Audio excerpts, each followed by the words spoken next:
How easy Pokemon games are has been a major topic of discussion in our community for a very long time. I think especially in the last 2 or 3 years or so. But most of the discourse that I've seen has been focused around whether the newer games are easier than the old ones, or whether we just have that impression because we were younger back then. And 2 years ago, I made a video on the topic. It's a little bit out of focus, and it's very obvious that I was new to this whole YouTube thing, but I made some solid points, and I can still 100% stand behind what I said in that video. If you're willing to put up with a video that looks like this, you should go check it out after this one. But the gist of it is that between quality of life changes and just how much instruction the games give us, it's pretty clear that the modern Pokemon games are significantly easier than the classic Pokemon games. And that's not limited to the difficulty of the battles. In fact, many of the major battles today are tough. But to me, it's the changes outside of battle that make the most difference in how much I enjoy the challenge of the games. But in the last, 3 months or so, maybe a bit longer than that, I've started to see a different angle to this discourse. Specifically, the argument that Pokemon games have always been easy, that Pokemon being easy isn't a new thing. And that's a bit different, right? Saying that modern Pokemon games are easier than the old ones is a look at the history of the series. There are some pretty specific things that you can point to and you can say, this makes the game easier. This makes the game easier. And if you want my opinions on those, I'll refer you to this video again. But saying that a game was always easy suggests that there's some kind of standard for what makes a game easy or difficult, and that you could compare any game to this standard and say, well, Pokemon fits here. Oh, okay, so it's easy. And I don't like that. For one, I think that comparing games, especially across different genres, is really complex and subjective. You don't have those obvious parallels to guide the comparison. Like, I can tell you right now that Pokemon Sword and Shield were easier games than Mario Odyssey, but I don't think I can quickly pin down what exactly makes them easier. The games are too different for that. But even if it was easy to make those comparisons, I think there's no such thing as an objective judgment on the difficulty of any particular game. There certainly can't be a universal standard of what makes a game easy or difficult. There are so many things that can influence your experience of a game.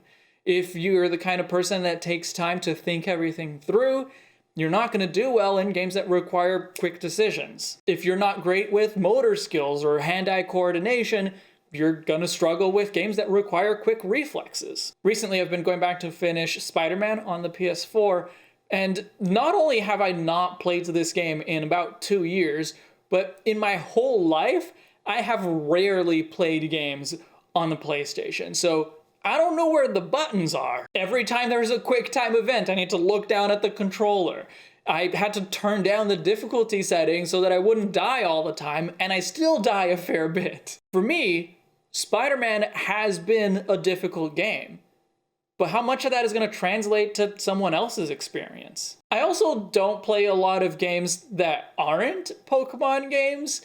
Pokemon Yellow was, I think, my first actual video game, almost certainly the first one that I played beginning to end. There were other games, like we had the demo for The Lion King on Windows, and I played that one a lot, but only the demo, so only the first 3 or 4 levels. I also had a Mortal Kombat game for the PC, and later I had GoldenEye for the Nintendo 64, but I didn't play either of those games very much. And it wasn't until around late middle school and into high school that I really started to branch out and rent a wider variety of games for my GameCube. My point is that when I played Pokemon Yellow and Blue and Silver and Crystal and even Pokemon Stadium and Stadium 2, I didn't really know other games. I had almost zero experience outside of Pokemon. So my experience of those first Pokemon games became the benchmark against which I would judge everything else. When I struggled to defeat Brock with my starter Pikachu, that was difficult. When I spent hours searching in the Safari Zone for the secret house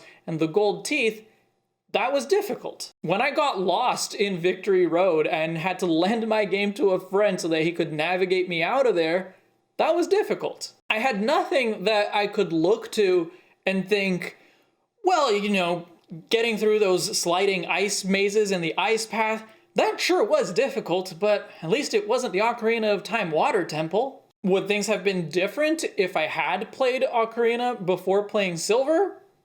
Probably, but I didn't. My first Zelda game was The Wind Waker, and to be honest, by the time I did play Ocarina of Time around 2014, I didn't think the Water Temple was that bad. So does that mean that Ocarina of Time is an easier game than Pokémon Silver?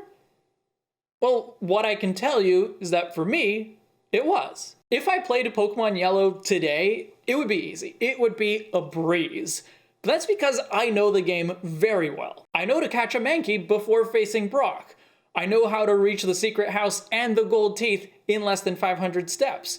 I know the path through Victory Road. But would it still be easy if I was playing it for the first time today? Even if I kept the amount of gaming experience that I have now, but had only minimal knowledge of Pokemon, like I did back when I first played it, would it be easy? I would probably be more thorough in filling out my team early on. I would have a better sense of direction, and I could probably figure out strength puzzles more easily, but I think it would still challenge me. I might get knocked out by a Snorlax while I fail at catching it. I might black out and find myself at a Pokemon Center 2 towns back and have to retread the whole way. If nothing else, it's quite likely that I would replace Charizard's Flamethrower with Fire Spin, thinking that it's the better move of the two just because Charizard learns it later.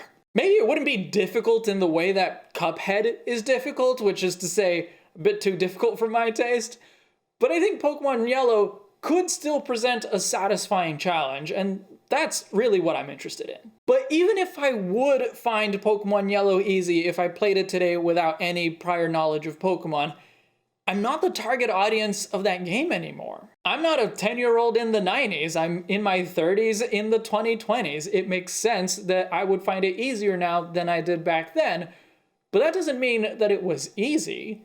It just means that the difficulty level was catered to a different audience. Is a game made for 10-year-olds easier than one made for 30-year-olds?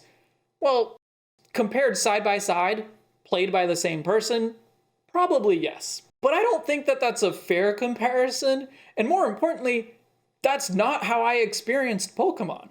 The argument that Pokemon games are easier now than they used to be has a point. That is, that the difficulty of the games hasn't aged along with me.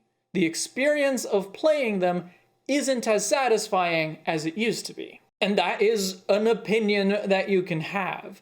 There are reasons for why the games aren't aging along with us, like that Pokemon is always trying to capture new audiences, so the age gap between the veteran players and new players is getting bigger. This justifies the decision that Game Freak and the Pokemon Company made, but it doesn't invalidate the complaint. It doesn't take away from the disappointment of not enjoying a game as much as you wish you did. On the other hand, what does the argument that Pokemon games have always been easy really accomplish? To me, it feels like shutting down criticism. It says that you are wrong to think that Pokemon games were challenging. It invalidates your experience, and that's kind of sucky. Look, I often talk about my experiences as fact. I will say that Let's Go Pikachu is easy, that round 2 on Pokemon Stadium is difficult, that Umbreon is a perfect Pokemon, or that Sewaddle is kind of boring. But I hope that when I say those things, it's implicit that I'm talking about my opinion. And your opinion, even if I disagree with it, even if I poke fun at you for it, is just as valid and just as true. Thank you for watching. And thank you to all of my patrons, especially luxury patron Ethan from Chicago. I'll see you in the next chapter.